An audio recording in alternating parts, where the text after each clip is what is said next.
स्वागत है आप सभी का। आप देख रहे हैं देश का सबसे बड़ा cricket show cricket predictor sponsored by 1xBet। मैं हूं आपके साथ सुजाता और आज है वो फैसला जिससे ये पता चल जाएगा कि आईपीएल 2025 की दूसरी फाइनलिस्ट कौन है। आरसीबी पहले से ही फाइनल में है, लेकिन आज सेमीफाइनल यानी क्वालिफायर 2 है जिसमें मुकाबला होने वाला है पंजाब किंग्स का मुंबई इंडियंस के साथ। मुंबई इंडियंस 5 बार की चैंपियन है।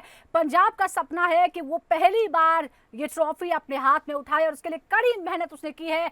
हालांकि क्वालिफायर 1 में जो परफॉर्मेंस रहा उसकी वजह से थोड़ा सा दबाव जरूर टीम महसूस कर रही होगी, लेकिन पंजाब ने जिस तरह का खेल दिखाया है पूरी उम्मीद है कि वो बाउंस बैक करेगी।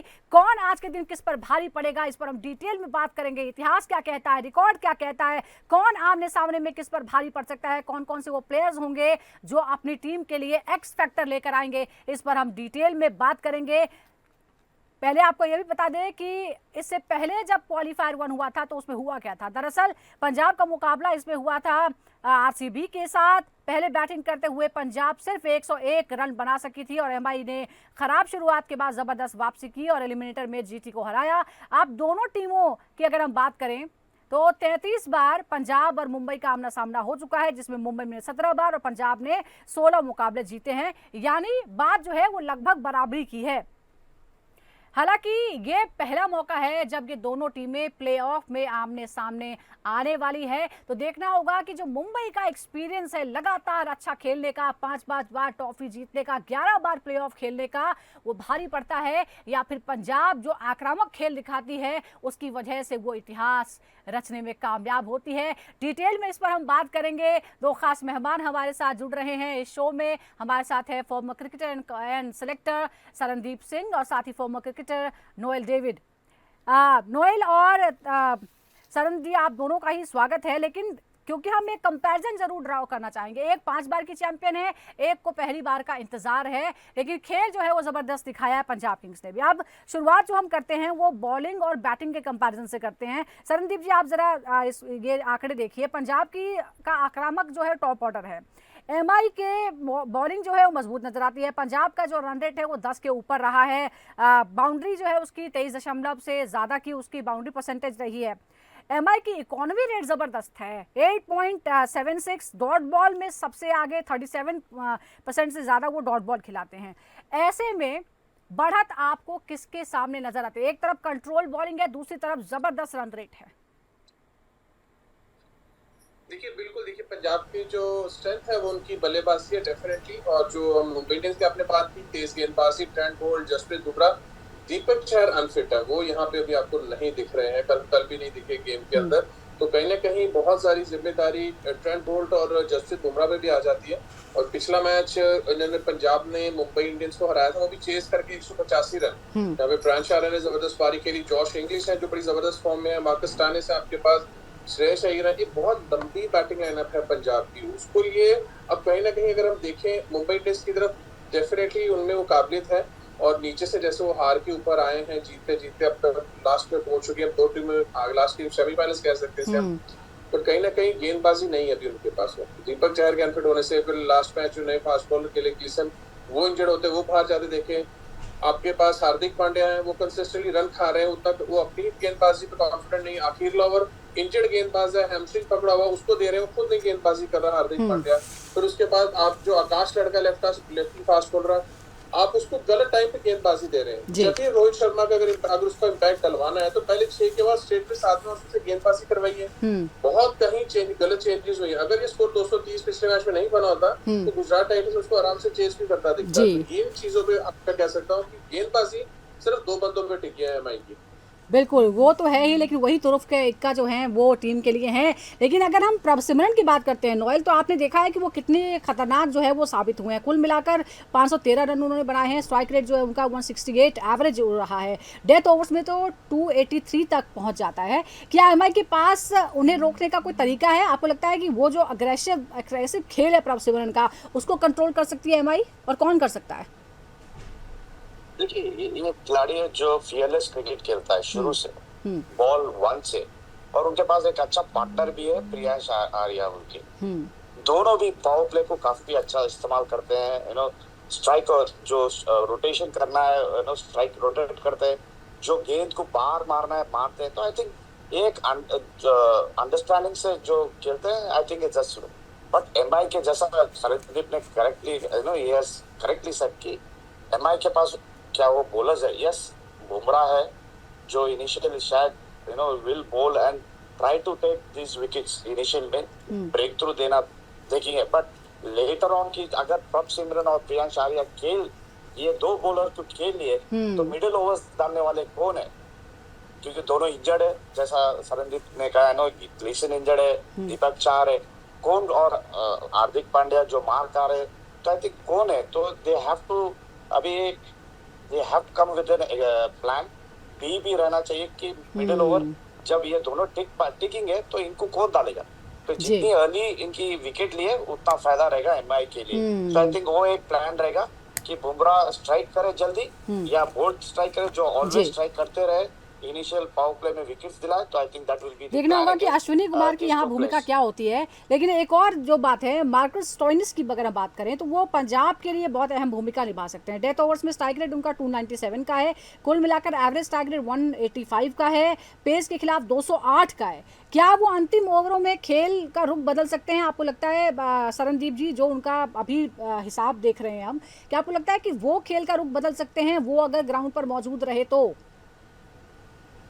देखिए, पहले तो मुंबई इंडियंस को ये देखना पड़ेगा कि आपकी इंजर्ड लिस्ट कितनी लंबी है। अगर दीपक चहर आज भी फिट नहीं है तो फिर अश्विनी कुमार को आप नई गेंद से शुरुआत करवा सकते हैं। तो उसमें वो काबिलियत है, पहले ही मैच में डेब्यू में उसने वो काम किए हैं कि 6 ओवर के बाद लेके आना है, तो क्यों नहीं नया बॉल देना चाहिए आपको? क्योंकि यहाँ पे अगर जसप्रीत बुमराह को विकेट नहीं मिली तो वो तो एक ही ओवर डालेगा। अगर कहीं आपने उसे 2 ओवर डलवाए फिर जसप्रीत बुमराह पूरी गेंद से बाहर दिखेगा, फिर वो आपको 18वें और 20वें ओवर में सीधा दिखेगा। तो यहाँ मुंबई इंडियंस के लिए ये ध्यान देना जरूरी है कि अश्विनी कुमार का इस्तेमाल कैसे करना है। और उससे भी जरूरी चीज हम बार बार इस बारे में बात कर रहे हैं कि ठीक है कि अच्छे बड़े प्लेयर है, लेकिन एक दिन पहले ही बड़ा क्रूशियल और टफ मैच खेल के आए हैं। अगले दिन इन्होंने ट्रैवल किया, आज फिर उनके पास एक कड़ी चुनौती है मुंबई इंडियंस के लिए। प्लेयर्स का फिटनेस लेवल भी देखना, ग्राउंड के अंदर जो ह्यूमिडिटी होती है उसको किस तरह से ये लोग पकड़ पाते हैं। क्या उसको उतनी फिटनेस है कि क्या रोहित शर्मा दोबारा वो इनिंग खेलेंगे या फिर जसप्रीत बुमराह का स्पेल? सूर्य कुमार यादव हो गए आपके पास, जॉनी बेस्टो एक नए खिलाड़ी आए हैं, वो एक फ्रेश लग रहे हैं। आते उन्होंने ताबड़तोड़ पारी खेली है, बट वो भी पिछले साल तक कहीं ना कहीं पंजाब के लिए खेल रहे थे। तो उनको भी पता होगा पंजाब को कि यार ये एक ही प्लेयर है जो आके मारेगा, बाकियों के ऊपर अटैक किया जा सकता है, क्योंकि वो हमारी तरह फ्रेश नहीं है। पंजाब एकदम फ्रेश टीम है, 3-4 दिन से प्रैक्टिस कर रही है, मुंबई इंडियंस ट्रैवलिंग करके आ रही है। तो हालांकि उनके पास ये एक्सपीरियंस भी है और हर साल हम देखते हैं कि ऐसा ही हेक्टिक शेड्यूल जो है वो आईपीएल में रहता भी है। लेकिन सरनदीप जी, अब मार्कस स्टोइनिस की अगर हम बात कर सकते हैं, उनकी पंजाब की टीम में कितनी बड़ी भूमिका रहने वाली है, खासतौर पर अगर हम अंतिम ओवरों में देखें तो? मार्कस स्टोइनिस जिस तरह से उसने बैटिंग करनी शुरू की एक मैच में अच्छी पारी के लिए, पिछले मैच में भी बड़े बड़े छक्के मारते हैं, हमें पता है कि पावर हिटर हैं, लेकिन अपनी विकेट को संभाल के रखना बहुत जरूरी है, क्योंकि पंजाब का मिडिल ऑर्डर बहुत स्ट्रॉन्ग है। निहाल विडरा, मार्कस स्टोइनिस, फिर ईशान सिंह आते हैं, 3 इतने स्ट्रॉन्ग पावरफुल प्लेयर हैं आपके पास। श्रेयस अय्यर नंबर 4 पे हैं, अगर वो उनकी पहले पावर प्ले बल्लेबाजी नहीं आती श्रेयस अय्यर की, फिर श्रेयस अय्यर भी उतना ही डेंजरस आपको दिखता है। पंजाब को सिर्फ एक गेम प्लान की जरूरत है कि जल्दबाजी ना करें। ये मत सोचें कि बोर्ड के ऊपर बजे 230 240 लगाने, 180 180 70 भी एक अच्छा टोटल होता है। तो विकेट्स आपके हाथ में रहेंगे तो आप हिटिंग कर सकते हैं। आपके पास प्लेयर है पावर हिटर्स जो बाद में जाके 200 प्लस रन बना सकते हैं। सिर्फ शुरू में नई गेंद पे ट्रेंट बोल्ट और बुमराह को विकेट नहीं देना, क्योंकि वो सिर्फ 1-2 ओवर ही डालेंगे, वो प्लान रहना चाहिए। अब आपने बुमराह का जिक्र कर लिया है तो जरा दर्शकों को उनके आंकड़े भी बता देते हैं। इकोनॉमी रेट है 6.37, 18 विकेट ले चुके हैं, डॉट बॉल परसेंटेज जो है जबरदस्त है, 46.92 डॉट बॉल्स वो देते हैं। कितने इकोनॉमिकल हैं वो समझ सकते हैं। बड़ा सवाल ये है नोएल की, क्या जो आक्रामक बल्लेबाजी है पंजाब की, क्या सबसे बड़ा खतरा उनके सामने बुमराह ही है और क्या उनको झेल पाएंगे? क्या जैसा कि सरनदीप कह रहे हैं कि इन दोनों को निकाल दिया तो फिर उनके पास बहुत मौके होंगे? बिल्कुल, ये पंजाब को सोचना पड़ेगा कि जब आप बुमराह को फेस कर रहे हैं तो कैसा टैकल कर सकते हैं, बिकॉज ये टॉप नॉच बॉलर है। या शुरू में जैसा एक ओवर डालेंगे उसको हैंडल कैसा करना है, या बीच में आप जब आएंगे तो डेप्थ ओवर्स में कैसा हैंडल करना। और जब आई हैव ऑलरेडी टोल्ड कि पंजाब के पास थोड़ी बहुत जो मिडिल ऑर्डर है आफ्टर श्रेयस अय्यर या शशांक सिंह के बाद, वो कैपिटलाइज करने के लिए लास्ट ओवर्स को कैपिटलाइज करने के लिए कौन है, वो एक देखना पड़ेगा। क्योंकि अगर वो है देन आई थिंक थोड़ी बहुत आसान हो सकता है। अगर बुमराह को इफ यू सी बुमराह, उसके बाद उनके पास बॉलर्स नहीं है। मे बी ट्रेंट बोल्ट है बट काफी इंजर्ड लिस्ट में है, जैसा सलिंदीप ने कहा, देन टैकल करने के लिए काफी अच्छा होगा। बट मेन इंपॉर्टेंट रहेगा बुमराह को कैसा खेलना है, बस ये एक चीज है, क्योंकि इंपॉर्टेंट गेम है ये, एलिमिनेटर चांस नहीं है, तो सोच सोच के एग्जीक्यूट करना चाहिए अपनी बैटिंग प्लान्स, और एक टोटल को एक प्लान रहना चाहिए कि ये बोर्ड पे डाले और अपनी अपनी जो बॉलिंग अटैक्स है उनको हराए। चलिए, अब पंजाब के जो स्ट्राइक बॉलर है उनका भी जिक्र कर लेते हैं, अर्शदीप सिंह। अर्शदीप और जानसन की अगर हम बात करें तो उनके अर्शदीप ने 18 विकेट लिए हैं, इकोनॉमी रेट उनका जो है 8.62 का है, जानसन की बात करें 16 विकेट और इकोनॉमी रेट उनका 92 है। क्या ये दोनों जो एमआई की गहराई वाली बल्लेबाजी है जिसमें आगे आकर आते हैं स्काई, नमन धीर और हार्दिक पांड्या, क्या उन पर कंट्रोल कर सकते हैं ये? आपको सरणदीप जी लगता है कि अर्शदीप और जानसन की जो जोड़ी है वो इतनी गहरी बल्लेबाजी को काबू में करने की हालत में है? देखिए, दोनों जब तक एक साथ गेंदबाजी कर रहे थे बिल्कुल बहुत अच्छी जबरदस्त गेंदबाजी थी, प्रेशर बनाते। जब से मार्कस जेनसन वापस गए, अगर वो अवेलेबल नहीं है आपके पास तो कहीं ना कहीं, हाँ बिल्कुल, अर्शदीप कहीं ना कहीं थोड़ा सा अकेले पड़ते दिख रहे हैं। और उसके बाद उमर जाही आ रहे हैं, वो एक अच्छी गेंदबाजी कर रहे हैं, वो एक इनका अच्छा विकल्प है। लेकिन हाँ, मार्कस जेनसन की कमी कहीं ना कहीं महसूस तो जरूर होती है। लेफ्टी हैं, 6 फुट 8 इंच के हैं, जोर से लेंथ हिट करते, मारना उतना आसान नहीं है, तो वो कहीं ना कहीं चुनौती जरूर होगी। पर जरूरी उससे भी ये है कि ये देखना है कि आज क्या पंजाब किंग्स जो है वो युजवेंद्र चहल के साथ जाती नहीं जाती, वो फिट हुए कि नहीं हुए, तो वो एक बहुत ही अहम प्लेयर है, एक प्रॉपर स्पिनर की तरह, एक मैच विनिंग स्पिनर है पंजाब की। सीजन उतना अच्छा नहीं जा रहा, बट कभी कभी आप इसी मैच के लिए किस्मत आपका इंतजार कर रही होती है, इसी मैच में आपको विकेट मिलेंगे, आप जिता सकते हैं, तो वो एक अहम चीज देखनी पड़ेगी पंजाब को भी युजवेंद्र चहल के लिए। जी, माना तो जा रहा है कि जो है वो लौट आए हैं और वो फिट हैं। अब एक और ऐसे शख्स की हम बात करते हैं जो मुंबई से ही हैं, लेकिन आज एमआई के खिलाफ ही उन्हें खेलना है। पहली बार टीम की वो कप्तानी इस टीम की कर रहे हैं और फिर भी इस मुकाम तक ले आए हैं। श्रेयस अय्यर, श्रेयस अय्यर को जाहिर तौर पर बहुत सारा श्रेय जाता है इस चीज़ के लिए कि पंजाब का जो परफॉर्मेंस है इस सीज़न में शानदार दिखा है। 516 रन बना चुके हैं स्ट्राइक रेट 170 के साथ, डेथ ओवर्स में 244 के स्ट्राइक रेट के साथ। बड़ा सवाल यह है कि बुमराह, सेंटनर और बोल्ट के सामने क्या श्रेयस अय्यर उसी तरह से, जिस तरह से वो बहुत ही शांत होकर संयम के साथ खेलते हैं, क्या वो ऐसा कर पाएंगे? क्या वो एमआई की इस दबदबे को तोड़ पाएंगे? नोएल, देखिए, श्रेयस अय्यर काफी बार कर चुके हैं, मिडिल में आके, नंबर 3 या नंबर 4 आके आखिरी तक संभालते हुए, इनिंग्स को संभालते हुए पंजाब सुपर किंग्स काफी बार कर चुके हैं। आप ये आईपीएल में और लास्ट ईयर केकेआर को जब खेले, ये एंकर रोल्स काफी अच्छे खेलते हैं Shreyas Iyer as a captain. जब ये खेलते हैं तो दूसरे बैट्समैन को आसान हो जाता है, बिकॉज वो जब स्ट्राइक करते हैं दूसरा बैट्समैन को पता है कि भाई जब कप्तान स्ट्राइक कर रहा है तो it is duty to just be along with him and go according to what the situation needs. वो एक है, दैट्स व्हाई श्रेयस अय्यर की विकेट काफी इंपॉर्टेंट रहती है मुंबई इंडियंस के लिए। ये सोचते हैं कि भाई इसकी विकेट नहीं होता, I think half the backbone टूटने का चांस है, बट वो मौका कभी देते नहीं। And he will tackle such bowlers जो उनके पास आप सामने आए, बुमराह को खेल सकते हैं, वो सेंटर भी इजीली लेफ्ट वो दी कवर्स मारते हैं, एक स्लॉक शॉट अच्छा खेलते हैं, वो देख चुके हैं when he played against Mumbai Indians. तो एक की इंपॉर्टेंट प्लेयर है एक्स जो है श्रेयस अय्यर, जो नीचे बैट्समैन को लेके खेलते हैं, and is a selfless and a fearless cricketer जो अपने लिए देश के लिए भी खेलते हैं। I feel that he will be the X factor for Mumbai Indians के लिए, क्योंकि उनकी विकेट की जो प्राइस टैग रहेगी मुंबई के लिए, they will try to get him out at the earliest। बिल्कुल, आपने ये बहुत सही आपने बात कही है। लेकिन एक और जो मुंबई की तरफ से जो खिलाड़ी जिसके बारे में इस बार खास चर्चाएं हुई हैं, नमन धीर हैं। नमन धीर ने 233 का स्ट्राइक रेट जो उनका रहा पावर प्ले में, डेथ ओवर्स में 201 का और कुल मिलाकर 179 का। सवाल ये है कि क्या पंजाब के सामने वो एमआई का एक सरप्राइज पैकेज हो सकते हैं, और क्या पंजाब किसी तरह उन्हें हल्के में ले सकती है? क्योंकि इतनी बड़ी स्टार स्टडीड टीम है ना, हो सकता है कि नमन धीर को कोई हल्के में ले ले और उसके बाद फिर वो भारी पड़ जाए मुकाबले के दौरान। सरणदीप जी, नहीं देखिए, मुझे नहीं लगता पंजाब वो गलती करेगा डेफिनेटली, क्योंकि नमन धीर पंजाब की रणजी ट्रॉफी खेलते हैं और पिछले सीजन भी जबरदस्त परफॉर्म किया। इस सीजन भी जब भी आखिर में उनको जो बल्लेबाजी मिलती है उसमें अच्छे रन बनाते हैं, पर कहीं ना कहीं मुंबई इंडियंस को अपने वो जो होता है ना कि हमें फिक्स बैटिंग लाइनअप से थोड़ा सा बदलना पड़ेगा नमन धीर एक प्रॉपर बल्लेबाज है जो बहुत रन बनाता है और ऊपर की क्रम में खेलता है। तिलक वर्मा अगर आपके लिए रन नहीं बना रहे हैं तो सूर्य कुमार यादव के बाद आपको नमन धीर को बल्लेबाजी देनी चाहिए कि वो पूरा ओवर खेले, और जब स्लॉप करनी हो स्लॉप करेगी। हर बार आप उनको सिर्फ 15 बॉलें ही मिलती है, उसमें से 10 बॉलों में 20-25 रन बना देते हैं, काफी किफायती रन बनाते हैं, बट हर बार तो नहीं लगेंगे। तो जरूरी नहीं कि वो हर बार जाए और 10 बॉल पे 25-30 बना दे। उनका बल्लेबाजी क्रम चेंज करना चाहिए। तिलक वर्मा को आपको थोड़ा सा नीचे आप लेके आ सकते हैं। अगर आप नहीं चेंज करेंगे तो मिडिल ओवर्स है वो कहीं ना कहीं खराब हो जाते हैं, तो फिर जाके प्रेशर जो है वो सारा नमन धीर पे नीचे आता है। और प्रेशर को बहुत बेखूबी तरीके से उसने हैंडल भी किया है, बट वही चीज आ गई कि कब तक करेगा। आज प्रेशर गेम है, क्रूशियल गेम है, और उससे जरूरी चीज है कि आप किस समय पे बल्लेबाजी करने आते हैं। पहले बल्लेबाजी कर रही है तो मुंबई जब पहले बल्लेबाजी करती है टॉस जीत के, पिछले मैच में देखा, क्योंकि उनको पता है चेस करता है, वो उतनी स्ट्रॉन्ग बैटिंग लाइनअप नहीं है, क्योंकि सारी बैटिंग लाइन सूर्य कुमार यादव के इर्द गिर्द घूमती है। अगर रोहित का बल्ला नहीं चला या तिलक वर्मा नहीं चला तो इनको बहुत मुश्किलें आती है नीचे जाके, इसलिए पहले बल्लेबाजी करना पसंद करते हैं। अगर चेस करेंगे मुंबई इंडियंस तो फिर आप देखिए कितने प्रेशर में खेलती है जी।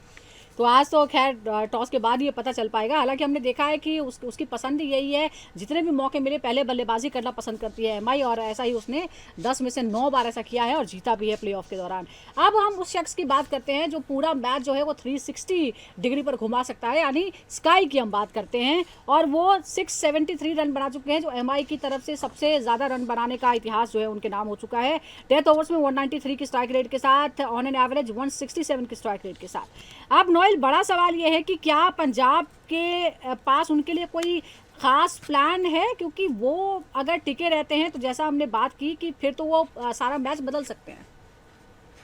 देखिए, शायद ये टीम मीटिंग में काफी डिस्कस करे होंगे कि भाई स्काई को कैसा आउट करना है, कितना जल्दी आउट करना है, क्योंकि ये डेंजरस प्लेयर, जैसा आप कहे 360 degree, yes is after AB de Villiers 360 degree के प्लेयर, जहाँ उनके पास नए नए इन्वेंशन ऑफ शॉट्स पैदा हो जाते हैं, आपको पता भी नहीं हो, बुक में भी नहीं रहेगा वो शॉट सूर्य कुमार यादव अकेले खेल सकते हैं। That's why he is known for his batting, और क्वाइट डेंजरस रहता है मिडिल फेज में जब आते हैं खेलने के लिए, और एक स्टेबिलिटी लेके आते हैं जब मिडिल इसमें पार्टनरशिप्स बिल्ड करते हैं। और उनके साथ जो भी खेलता है, जैसा नमन धीर है, वो भी एक बात उनको पता है कि जब सूर्य कुमार यादव के साथ खेलना है तो वो सिंगल लेते हैं, एक एंकर रोल खेलते हैं। तो I think it is very important that Punjab super Kings को एक प्लान, एक स्ट्रैटेजी लेके आए, इसको जल्दी आउट करे सूर्य कुमार यादव को। एंड यू नो, जैसा श्रेयस अय्यर है पंजाब के लिए, सूर्य कुमार यादव है मुंबई इंडियंस के लिए। आई थिंक ये दोनों विकेट की प्राइस टैग काफी इंपॉर्टेंट हो जाती है ऑपोजिशन टीम्स के लिए। बिल्कुल, बहुत ही इंपॉर्टेंट है। एक बार फिर दर्शकों को बता देते हैं रन रेट के का कंपैरिजन क्या कहता है। मुंबई इंडियंस का जो टोटल रन रेट है वो 9.6 है, गेंदबाजी में है 8.76, पंजाब किंग्स का है 10.08, यानी जो स्ट्राइक रेट है और रन रेट है वो काफ़ी आगे नज़र आता है। गेंदबाजी में है 9.78, यानी रन भी ज़्यादा देते हैं। अब मुंबई इंडियंस के अगर हम पावर प्ले में रन रेट की बात करते हैं तो वो है 9.67, गेंदबाजी है 9.04, पंजाब की बल्लेबाजी है 9.98 और गेंदबाजी है 9.33, यानी फिर एक बार रन भी ज़्यादा और देते भी ज़्यादा है। मिडल ओवर्स की बात करते हैं तो मुंबई इंडियंस की बल्लेबाजी 9.01 है, गेंदबाजी 8.25, पंजाब की है 9.24 और गेंदबाजी है 9.5। अब डेथ ओवर्स की भी कंपैरिजन हम कर लेते हैं।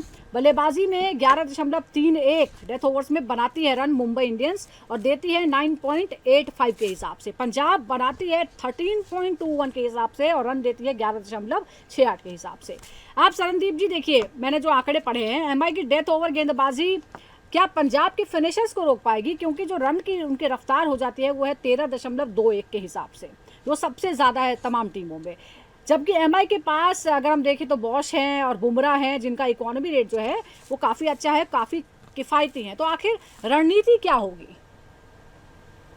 देखिए, रणनीति तभी बनती है जब कौन सा बल्लेबाज उस समय पे बल्लेबाजी कर रहा होगा और कितने पे बल्लेबाजी कर रहा होगा, किस स्ट्राइक रेट से बैटिंग कर रहा होगा। फिर जाके आप ना लास्ट के जो 4 ओवर होते हैं उसका फिर एक गेम प्लान बदल जाता है। जो कोचेस बाहर बैठे होते हैं उसी तरह से किस प्लेयर को पहले अंदर भेज देते हैं। अगर आपको लगे कि ये ज्यादा बेटर हिटिंग कर सकता है तो जल्दी अंदर चले जाता बल्लेबाजी करने के लिए।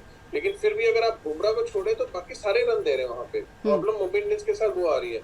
और बुमराह भी पिछले मैच में देखिए पंजाब के सामने एक ही विकेट निकला, तब भी उसको रन लगे, तो मुंबई इंडियंस कहीं ना कहीं फंसी जरूर थी। क्योंकि आप एक बॉलर पे इतना ज्यादा डिपेंडेंट नहीं रह सकते, बाकियों को भी चिप इन होना पड़ेगा, बुमराह से प्रेशर हटाना पड़ेगा। नहीं हटाएंगे तो फिर पंजाब की जो बैटिंग बहुत लंबी है, सारे पावर प्ले जो बिग हिटर्स हैं, शशांक तक, निहाल वडेरा तक, मार्कस स्टोइनिस अगर खड़े रहे, मैं बता रहा हूँ one of the most dangerous player in Marcus Stoinis है, क्योंकि जो एबिलिटी उसमें मारने की, इंटरनेशनल खेला हुआ, वर्ल्ड कप जीते हैं, उसके पास वो तजर्बा है बड़े मैचेस जिताने का, और उसने एलएसजी के लिए काफी बार किया भी है।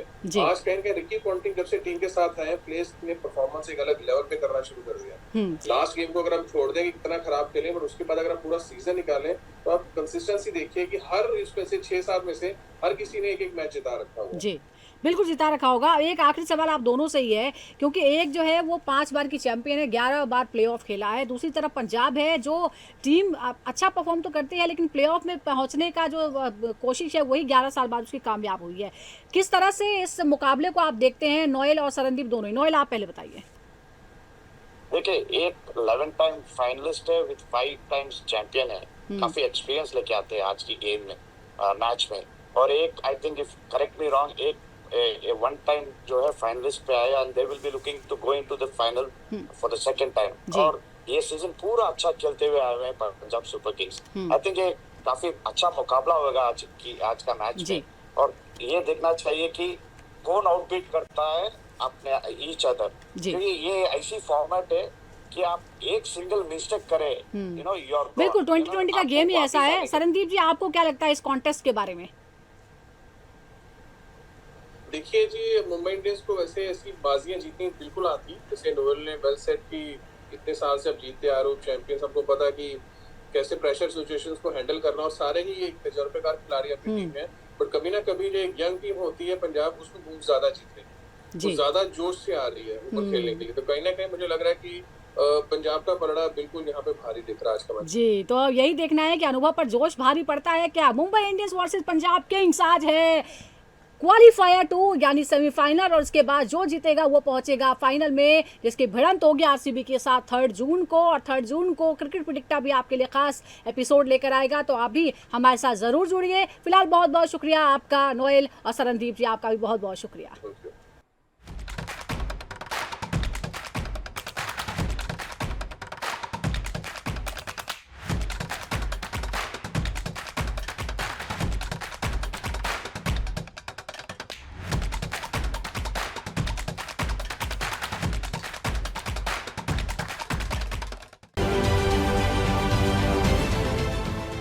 देश विदेशातील प्रत्येक घडामोडींचे लाईव्ह अपडेट मिळवण्यासाठी आता साम टीव्हीच्या सर्व सोशल मीडिया प्लॅटफॉर्मला लाईक, फॉलो आणि सबस्क्राईब करा। तसंच सर्व नोटिफिकेशनसाठी बेल आयकॉन प्रेस करायला विसरू नका।